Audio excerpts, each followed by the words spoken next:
என் கர்த்தரே, என் ஜெபம் கேட்டருள். என் அழைப்பு உன் இடத்தில் சேரட்டும்.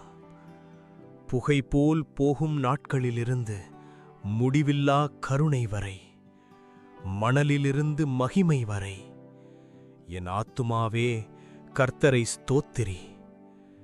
சங்கீதம் 103, 104 வாசிக்கவும். இந்த அழைப்பை, இந்த கருணையை, இந்த சிருஷ்டியை அறியவும். என் கர்த்தரே, என் ஜெபம் கேட்டருள். என் அழைப்பு உன் இடத்தில் சேரட்டும். உன் முகத்தை என்னிடம் மறைக்காதே. சீக்கிரம் எனக்கு பதில் சொல்லும். என் நாட்கள் புகைபோல் போகின்ற, என் எலும்புகள் சுடும் அடுப்பு போல் எரிகிறது. என் இதயம் அடித்து விழுந்தது. நான் தூங்காமல் தனியாயிருக்கிறேன். என் சத்துருக்கள் நாள் முழுதும் என்னை கேவலம் செய்கிறார்கள். நான் சாம்பலை அப்பம் போல் சாப்பிடுகிறேன். என் குடிப்பில் கண்ணீர் கலந்தது.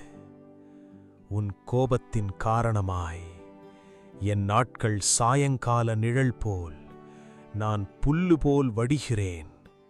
ஆனால் நீ, கர்த்தர், என்றும் சிங்காசனத்தில் இருக்கிறவர். நீ எழுந்து சீயோனுக்கு கருணை செய்வாய். உன் சேவகர்கள் அதன் கல்லுகளை நேசிக்கிறார்கள். ஜனங்கள் கர்த்தரின் நாமத்தை பயப்படுவார்கள். அவர் தன்னுடைய மகிமையில் தோன்றுவார். இது வரும் தலைமுறைக்கு எழுதப்படும். இன்னும் படைக்கப்படாத ஜனங்கள் கர்த்தரை ஸ்தோத்திப்பார். அவர் சிறையில் இருந்தவர்களின் ஆராதை கேட்டார். சீயோனில் கர்த்தரின் நாமம் அறிவிக்கப்படும். ஜனங்கள் ஒன்றாக சேர்ந்து அவரை வணங்குவார்கள். அவர் என் பலத்தை முறித்தார். என் தேவா, என்னை நடுத்தில் எடுத்து விடாதே. பழமையில் நீ பூமியின் ஆதாரங்களை அமைத்தாய். அவைகள் அழியும், ஆனால் நீ இருக்கிறாய். நீ அதே, உன் ஆண்டுகள் முடிவில்லை. என் ஆத்துமாவே கர்த்தரை ஸ்தோத்திரி. என்னிடத்தில் உள்ளது எல்லாம் அவருடைய பரிசுத்த நாமத்தை ஸ்தோத்திரி. அவர் செய்த நன்மைகளை மறக்காதே. அவர் உன் பாவங்களை எல்லாம் மன்னிக்கிறார். அவர் உன் நோய்களை எல்லாம் சுகப்படுத்துகிறார்.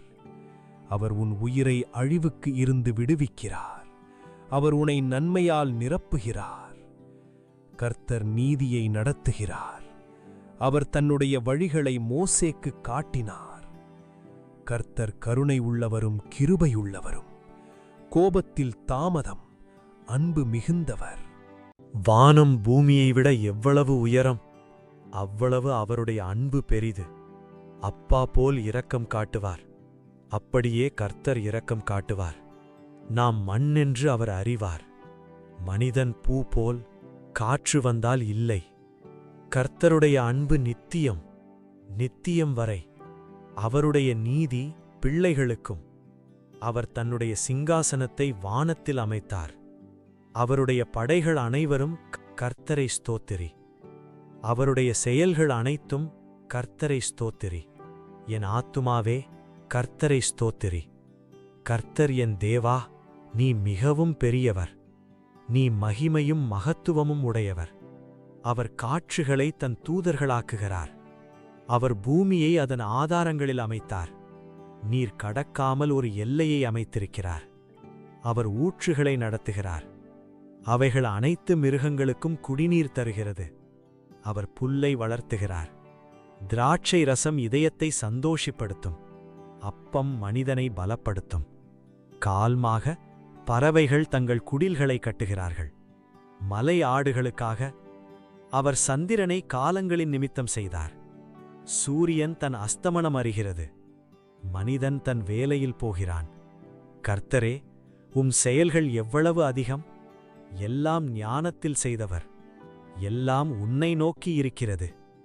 நீ உன் ஆவியை அனுப்பினால் அவைகள் படைக்கப்படுகிறது. நீ பூமியின் முகத்தை புதித்தப்படுத்துகிறது. கர்த்தரின் மகிமை என்றும் இருக்கட்டும். அவர் பூமியை பார்த்தால் அது நடுங்கும். என் வாழ்க்கை முழுவதும் கர்த்தரை பாடுவேன். என் தியானம் அவருக்கு இன்பமாகட்டும். பாவிகள் பூமியிலிருந்து அழியாட்டும்.